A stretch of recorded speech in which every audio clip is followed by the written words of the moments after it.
Take a walk on the wild side, where the sun never sets and where you feel like one of the first explorers to discover this rugged, expansive landscape. Trek among reindeer and Arctic hare, among grassy meadows and vast, isolated tundra on the world's largest island. Today, we trek the Arctic Circle Trail in Greenland during the summer, so the temperatures are perfect for hiking. I can't wait to share it with you, so let's get started.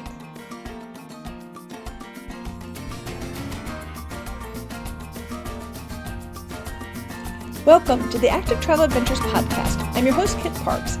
Today we head to Greenland, one of the constituent countries that form the Kingdom of Denmark, the other two being the Faroe Islands and, of course, Denmark.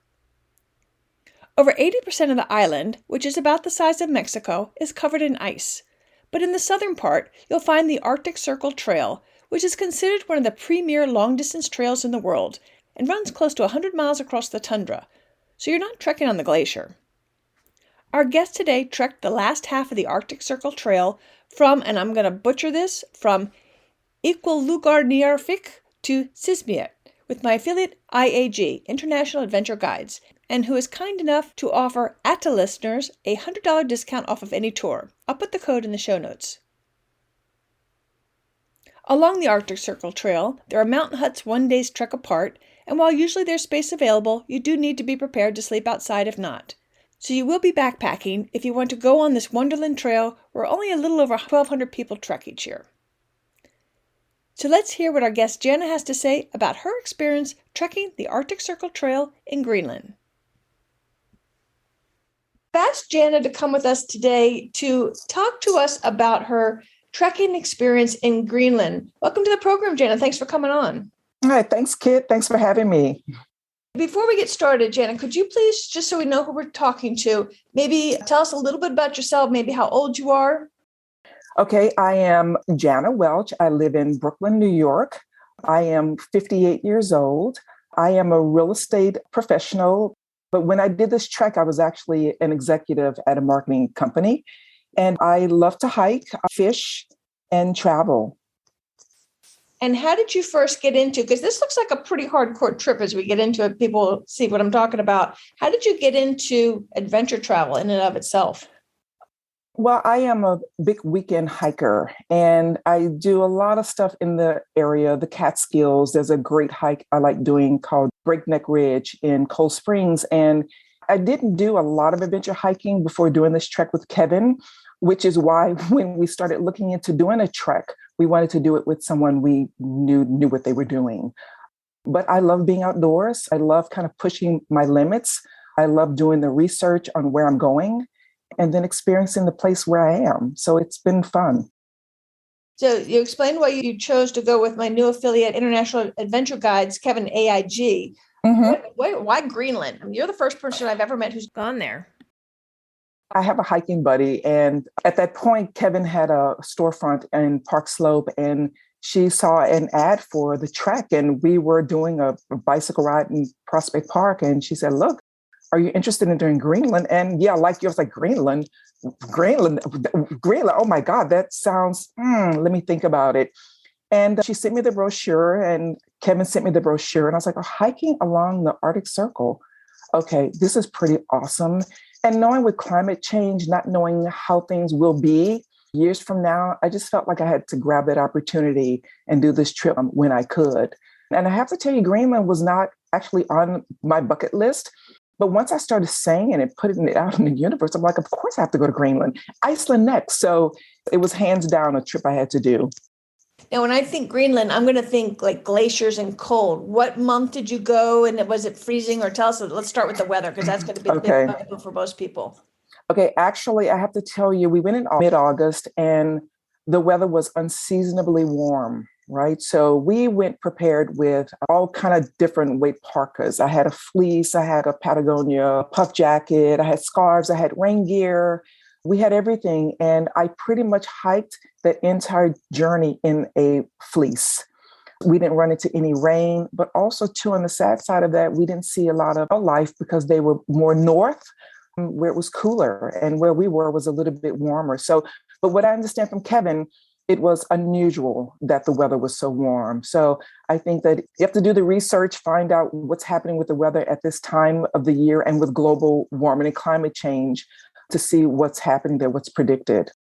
Now, did Kevin give you a list of things to bring so you knew what to pack? Yes, he did. He was very, very thorough, and everything from snacks to size camelbacks or bladders we needed to travel with, screen netting for mosquitoes if we needed, rain gear.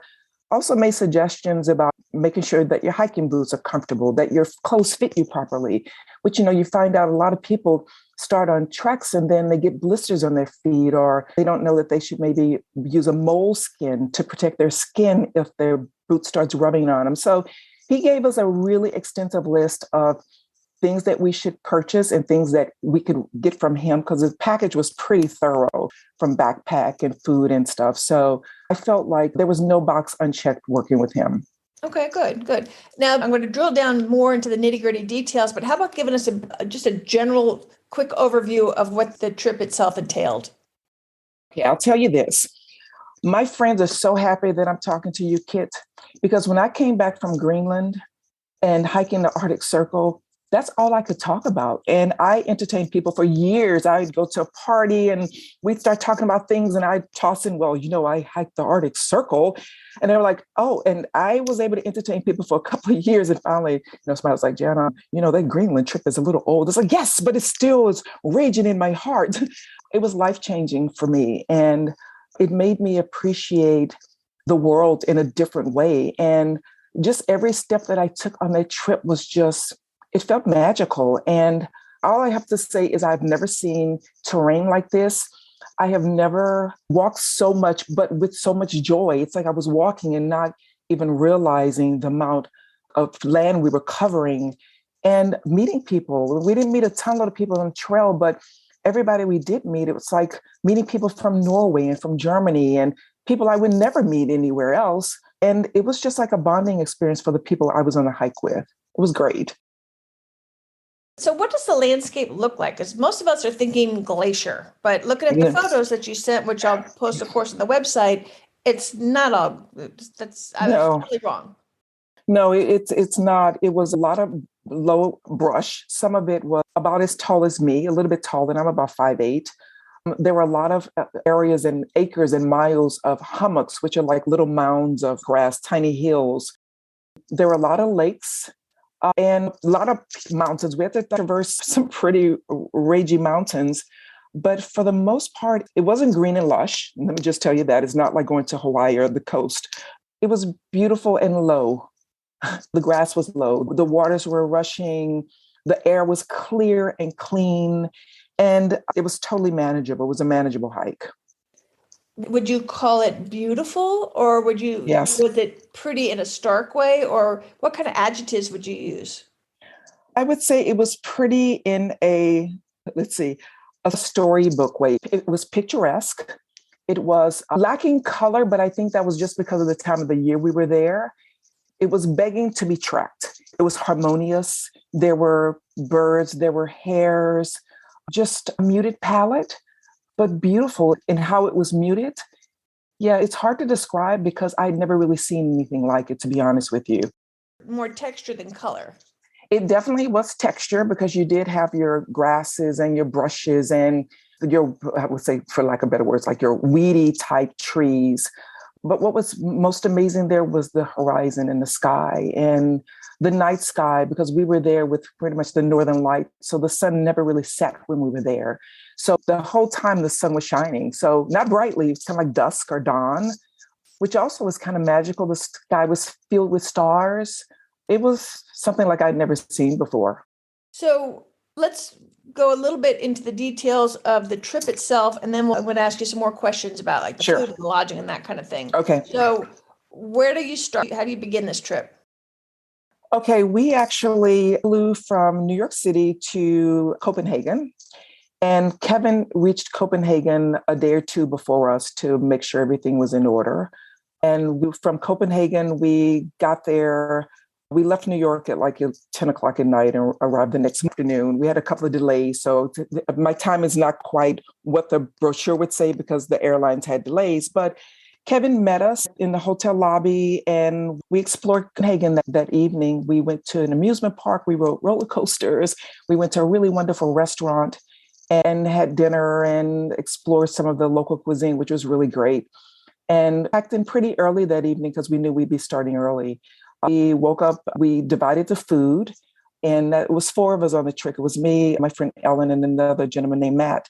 And we divided the food. And all I have to tell people is when you're dividing food, don't get the bread. I got the bread. Bread is heavy. And every meal along the way, I was like, oh God, are we eating bread now? But we divided the food pretty equally. And then we left for the Copenhagen airport. And we flew into, Gango-Lussoir, and then into Sisinuit. And Sisinuit is where we stayed. And the one good thing I have to tell you about traveling with Kevin is, you never know what's going to happen with the weather. You never know what's going to happen with the people that you have, that you're working with in Greenland.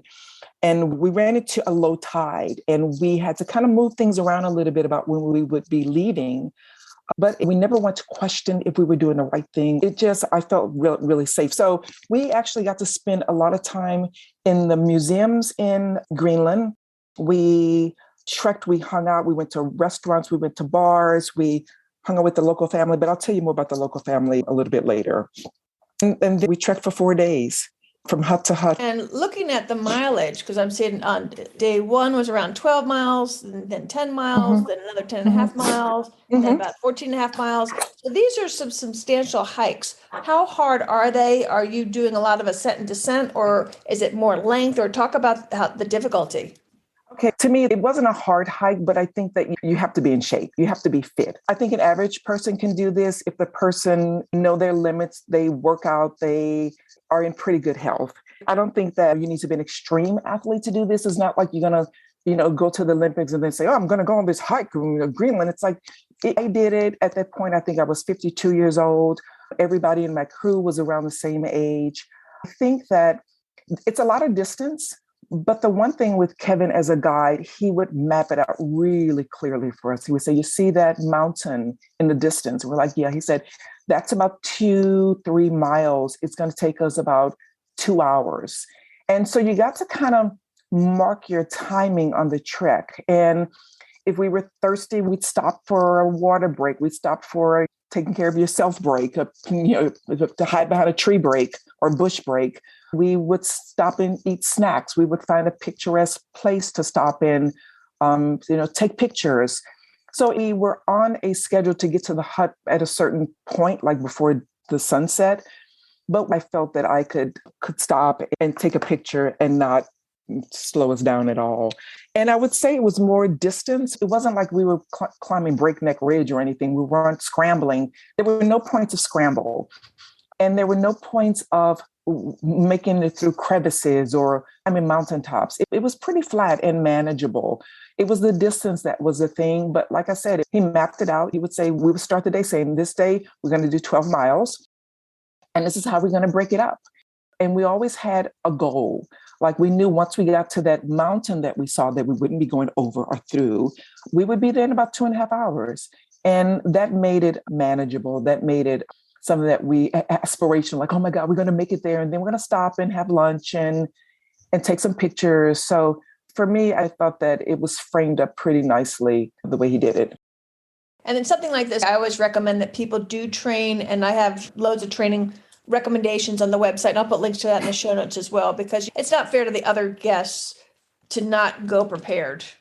Exactly. So, exactly. Like I said, everything I cover in the show, the bar set that I've got to be able to do it if I do it. And I'm 61 years old. So, yeah. but in reasonable shape. Yeah. So, yeah, but I would exactly. have to train because that's a lot of miles.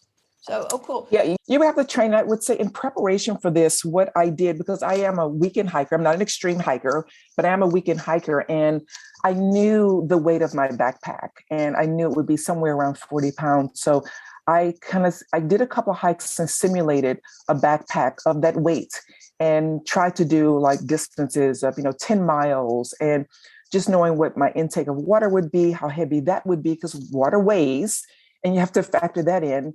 But I would say that it's something that you, as to your point, I would suggest being in shape. It's true, not going out there and injuring yourself. Sometimes that happens. You step on a rock, you twist your ankle. That's a whole different thing. But going out there with a strong heart and strong hamstrings and arms and knowing how to use your poles is something that's really essential. So do you recommend using the poles? Yes.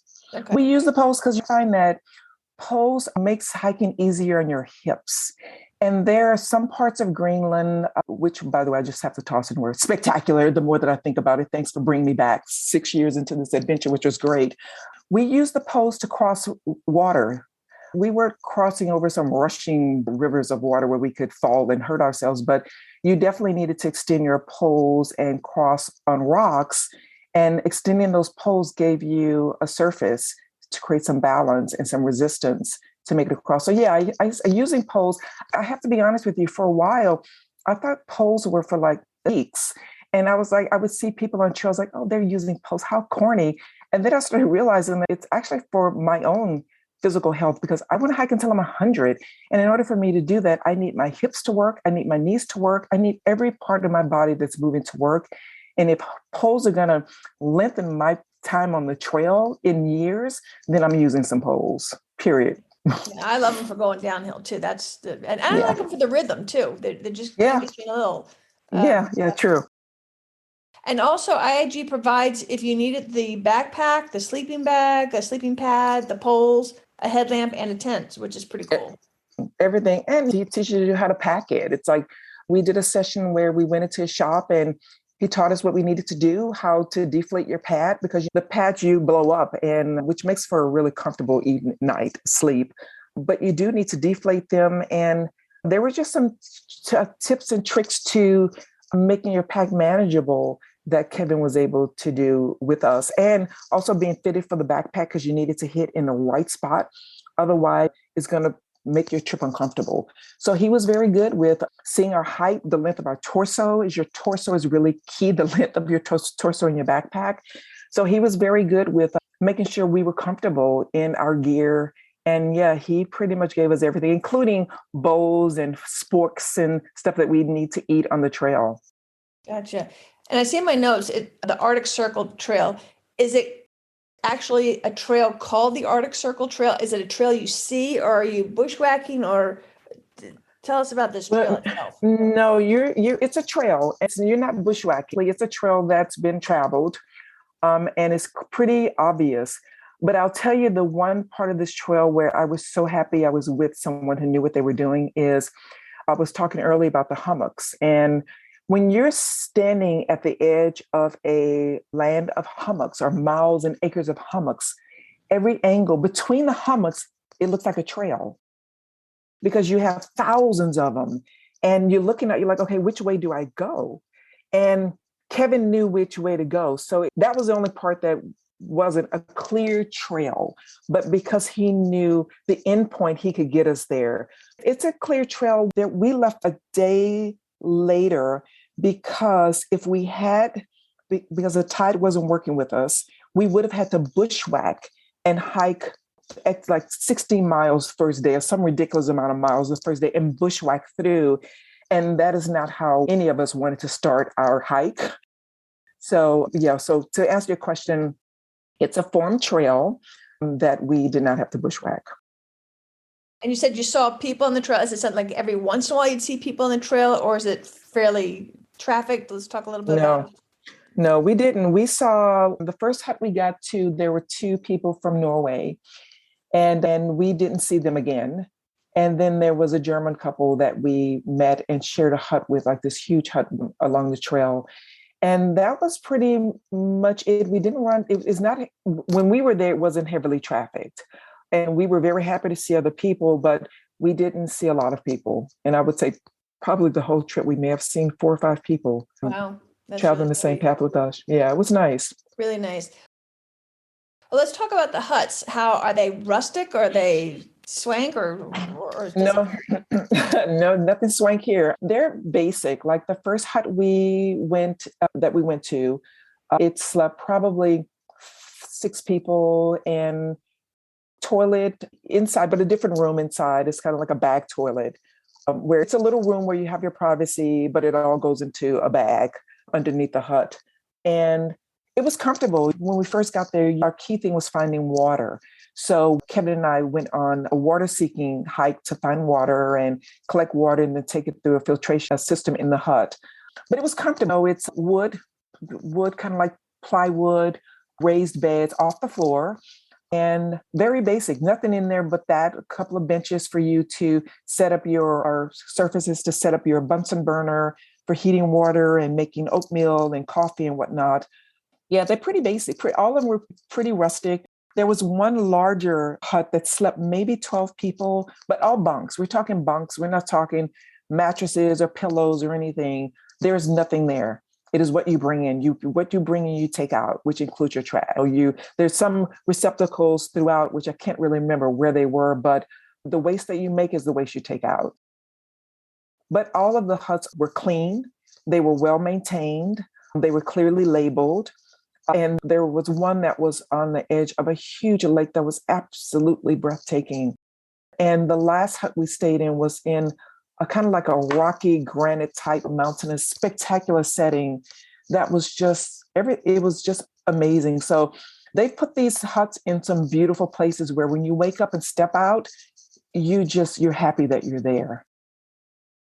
And just to clarify, these are dorm style, so mixed sex rooms, like everybody's just in one big room? Everybody's just in one big room. Okay, just because some people might have a problem with that, so I want to make sure they know what they're getting themselves into, because I found there's a huge variety of what we call mountain huts around the world. Some are like, that's what I'm used to, what you're talking about. But then on my Dolomites hike, I was like, whoa, these are sweet. It was like a eco lodge rather than what I would call a mountain hut. So this way people know what they're getting themselves into. So you're out here for the trek. You're out here for the nature and just to breathe in some fresh air. So I'm guessing too, because of the accommodations, the food is going to be your basic backpacker food. Can you talk a little bit about the food situation? Yeah, the food was surprisingly good. Oh, that surprises me. Okay, good. Well, no. We had delicious food on the trail. We had eggs, we had summer sausage for lunch, we had pad thai for dinner, we had oatmeal. And Kevin, he pretty much mixed it up. We had some freeze-dried entrees along the trail with sandwiches, but we always had dessert, which was great. So we had tiramisu was one, with pudding. I don't remember everything that we ate, but all I can tell you is every time we did sit down to eat, I was like, oh, this is nice. This is fun. And now I remember earlier, I told you I was trying to get rid of all the bread because I had the bread. So we did have like some sausage sandwiches with hummus. When we would stop and snack, we would have cheese and crackers. There was one dessert, which I was really surprised. Somehow he made a coconut mango rice pudding. And I was like, okay, you win, hands down. This is really pretty yummy. We had health like power bars. We had chocolate. I can tell you I was never hungry. And whenever we stopped to eat, I was kind of disappointed because I wanted to keep going to see more. Because every turn was spectacular. The views were spectacular. And when we stopped to eat, we would just take it in. We'd talk about how we were feeling. We would talk about something interesting we saw. So with every meal came a really wonderful conversation. At breakfast, we talked about the trek the day before. We talked about how our day was going to unravel the day we were in. We would do it over hot, steaming coffee. I can tell you that we didn't want for anything on the trail with regards to food or conversation or joke telling or just learning about each other. It was great.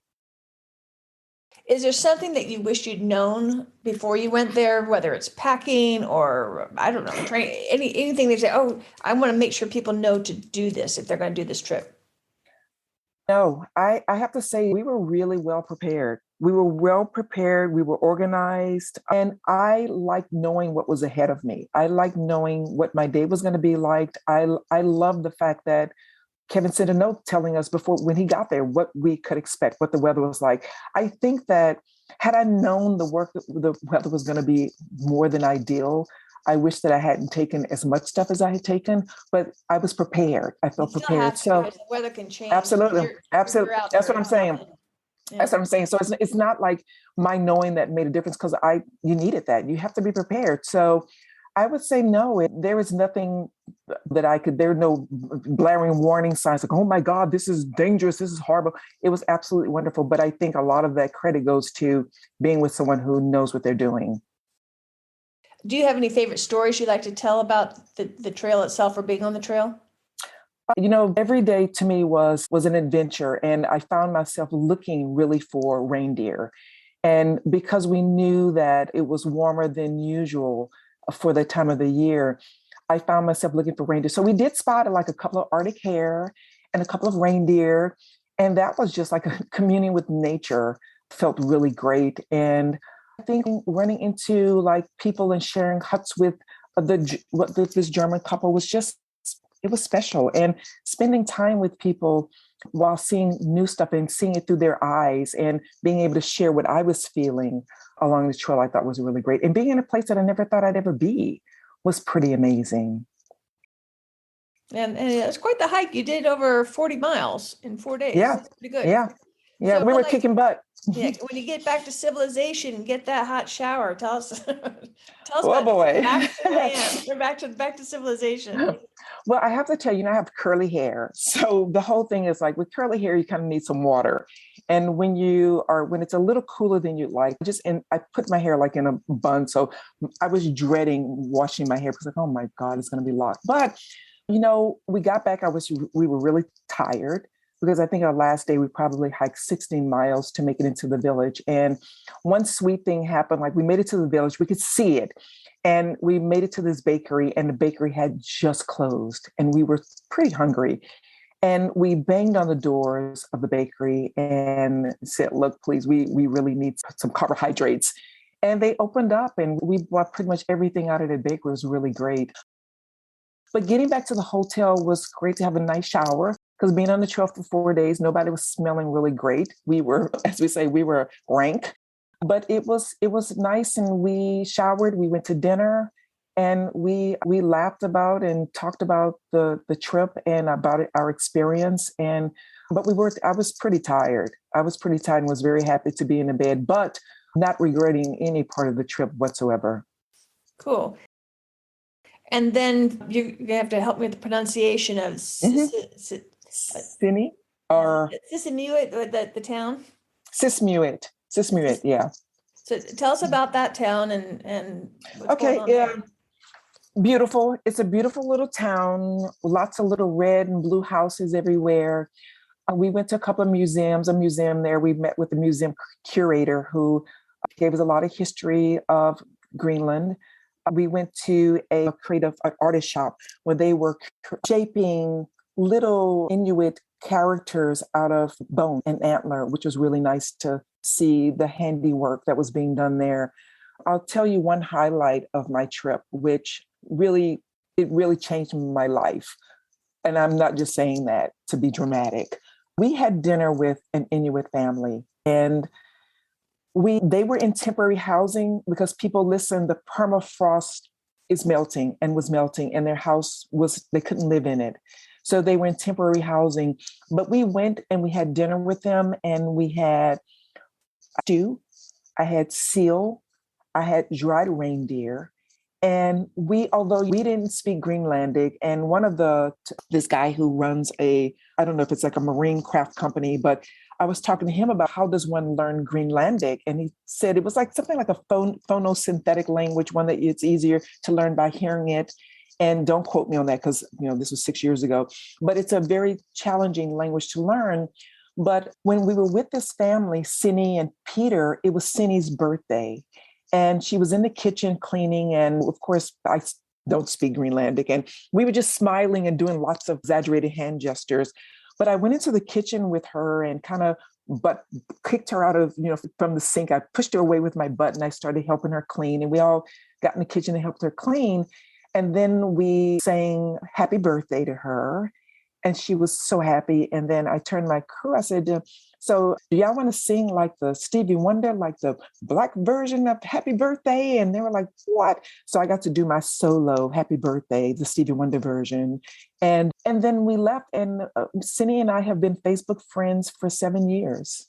Wow. And she does her translation on my English. And I'm not sure she's learning English, but she responds in English and she sends me pictures and we like each other's pictures. And I just thought that the generosity of this family opening their home and their culture to us to share in smiles and hand gestures. And they had never met any, I'm originally from Texas, and they had never met anyone from Texas. And although I don't have much of a Texas accent anymore, I can pull it out when I need to. And they're like, Janice, tell them how people in Texas talk. So I had to put on my nice Southern drawl and slow things down just a little bit. And we just kind of sat around and giggled and hugged and thanked them for their hospitality. And I have to tell you, it was wonderful. Just and when I came back, I kept telling people like, "Oh my God, I ate whale, I ate seal, I ate reindeer." And the question was like, "How was it?" I said, "Well, it was something honestly that I've never had." And I'm not saying I'm not going to go to any restaurant and order any of these things, but it was nice to enjoy what they were enjoying. The Inuit people, in case people aren't familiar with it, those are the native peoples of the whole, I guess, from Alaska all the way over to Yep. Greenland, if I'm not Yep. mistaken. Mm-hmm. So, Yeah, absolutely. Yes. Yes. so were you in like a village of, or We are. where was We were this? at Sisinuit. Sisinuit is a village, and a very walkable village. I mean, the roads are very narrow. The houses are very modest. Like I was saying, the sun doesn't really set at the time of the year, so when it gets late, it's just everything has a nice, beautiful, warm glow, a spectacular glow, and everything. But we walked everywhere we went in the village. We went to a little bar and we danced with the locals and had a couple of beers and went to a cultural center and had a really nice meal there. And it was just like the pictures. If you get a postcard of Sismuit in Greenland, it looks exactly like that. They are not color touching or retouching or enhancing the color of anything there. Everything is brilliant, bright blues and greens and reds. Yeah, it was kind of breathtaking. That just reminded me when I did the interview with Margaret about Antarctica, back down there in the Falklands, they did the homes very colorful too. It must be because of the gray and the white, just to add a little pop of color. Yeah, yeah, I'm sure because it is. And like I said, we were very fortunate to have some weather that was unexpectedly warm. But I would probably, yeah, because it is at that time of the year, things were like the greenery was gray. And so, yeah, the color made it pretty exciting. Even the airport was bright and red and blue. So there was color everywhere Fun. that man could touch. Nature Yeah. had a different palette, but what man could touch, that made it really colorful and beautiful. Yeah. Very cool. What advice would you give somebody that was considering going on this trip? I would say the number one, you should go while it still is there and while houses are still standing, if we don't figure out this environmental problem we're having with global warming. I would say you will meet the kindest, warmest, most wonderful people who appreciate you visiting. You will get terrain that has been untouched. Part of my journey there was trying to figure out how do they build these huts so far out. It's amazing that they do it, that they keep them so well maintained. And it's like no other place I've ever been to or seen. And I would say be prepared, make sure you're in good health. Go with Kevin. Kevin was really great. I felt safe at all times. I knew that I was prepared.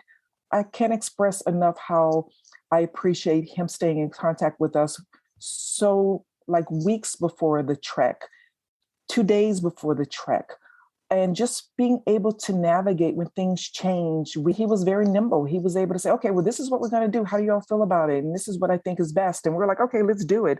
It was fun to travel with him. He had great stories. The food was great. It was always upbeat. He was available for questions. He gave us all the history he knew about the trail and the people. The relationships that he had developed in Greenland were really special. And I got to benefit from that, from his relationship with Peter and Cindy. I benefited from that. So I would say go with an open heart, an open mind, go knowing that it's probably maybe different than anything you've seen and it's a spectacular place to visit. Well, you've sold me on it. Now I've added that to my list. You gotta I'm going go. to get my whole list done. I really appreciate it, Jenna. So Yeah. what's next for Jenna? What other adventures do you have up your sleeve? I actually want to do Vietnam and I want to do Iceland. Yeah, I've been Definitely. to Iceland to see the Northern Lights, but I haven't been there Yeah. to hike, which I really want to do. Yeah. Kevin had a hike and I think he has one on the docket that I'm going to look into. But I want to, I think I want to do Vietnam. I want to do something that is going to really challenge me and my hiking skills. And that's on my bucket list. So we'll see. I'm turning 59 this year. I'm not slowing down at all. And I don't plan on slowing down. I just have to look at the map and say, okay, where do I want to go? I am going to hike the Grand Canyon this September. Oh, So good. that is actually my next big venture. It's a sibling hike, and we're going to do that rim to rim. And I'm looking forward to that. Yeah. And I started listening to one of your episodes with the lady she's done it with like 140. Mary. Yeah, she's badass, that woman. Right? Yeah, no joke. She's like, oh, what I'm going to make dinner, then hike the Grand Canyon. It's like, okay. Yeah, no, she's something. And she's done it again ever since she had an illness when she and I were supposed to get together last spring. But she's back and she's doing it again. She's something else at 70 years old. Yeah, she's setting the bar, and I'm going to try and be her. I'm going to work to be her and do it when I'm 90. So that's my goal. Staying healthy. You mentioned the Grand Canyon. I'm going to put a link to that in the show notes. I'll also put a link. We did an episode on cycling Vietnam, which if you want to try something a little different because you can see more territory, I'll put a link to that in the show notes as well. Yeah. And I just to tag onto that, when we were in Copenhagen, we did a really great bicycle tour. And Copenhagen is a really great place to do by bike as well. Because I met my family on the tail end of this trip. My family met me in Copenhagen, and we just spent a couple of days there. And I got to talk about my trip, brag about my bragging rights about doing the Arctic Circle. And we had a really good time. Copenhagen is a really fun place to start and end. Yes, and so you do fly back to Copenhagen. How many days would you say people should tack on to give Copenhagen its due and feel like they've done it? I would say a total 4. We did a day and a half before, and I did probably 3 days after. Because once I got to Copenhagen, my family had, after walking all those miles, my family had an Airbnb that was like a 5-flight walk up. And I was like, holy Moses. So it took me a day to kind of get it together. But after that, I was on a bicycle. I was doing my thing through Copenhagen. So I would say to enjoy it 4 or 5 days, to do the smorgasbords and eat all that great food and drink all that great beer and stuff. It's a beautiful place to be. Sounds great. Well, Jana, thank you so much for your time. Any final thoughts before I let you go? Travel the world, everybody. No, I love hiking. I think that it is, when I hike, I am communing with nature, and you get to see stuff that you don't normally see when your feet on the ground, birds are and fowl walking next to you on a trail, or reindeer being curious about you. It's like, I'm curious about you too, reindeer. Let's spend some time together. Very cool. Thank you again, Jana. I appreciate it so much. You're very welcome. Thanks, Kit. Greenland wasn't even on my radar until Sharon from the Slovenia episode brought it to my attention. And then after chatting with Jana, Greenland made it onto my bucket list.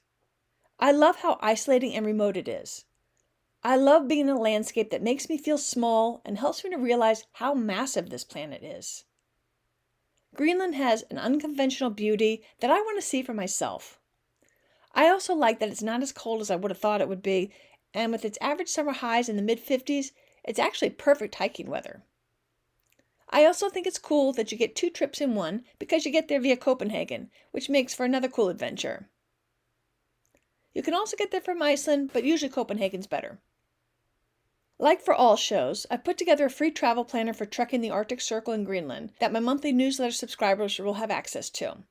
If you haven't yet signed up, you can do so from the activetraveladventures.com website, and you'll see a little newsletter link, or you can just write me directly at kit@activetraveladventures.com. And I like to hear from you anyway. Today, as this podcast posts, I arrive in San Jose to get ready for my Costa Rica 175-mile CAMINO with another 10 Active Travel Adventure listeners. I can't wait to meet the other 9 I don't already know. And while we're hiking, We're also trying to help raise money to build out the infrastructure for this relatively new long-distance trail. The money goes to building tent platforms so that the local village women can take care of us through hikers and bring some much-needed income to their families. These micro-businesses formed because this new CAMINO is helping to keep these small rural villages alive, and it gives the kids a reason to stay in the village instead of heading to San Jose for work. This is a total win-win situation. We hikers get this really cool trail. The villagers get to stay a village. We're also trying to raise enough money to replace a dead generator that powers a local clinic and its well pump. I hope you'll find it in your heart to help out. I'll put a link in the show notes as well as on the website under the Costa Rica CAMINO page. It's been so cool to see the Active Travel Adventures community coming together to help build infrastructure for this amazing trail. Thank you, thank you, thank you from the bottom of my heart.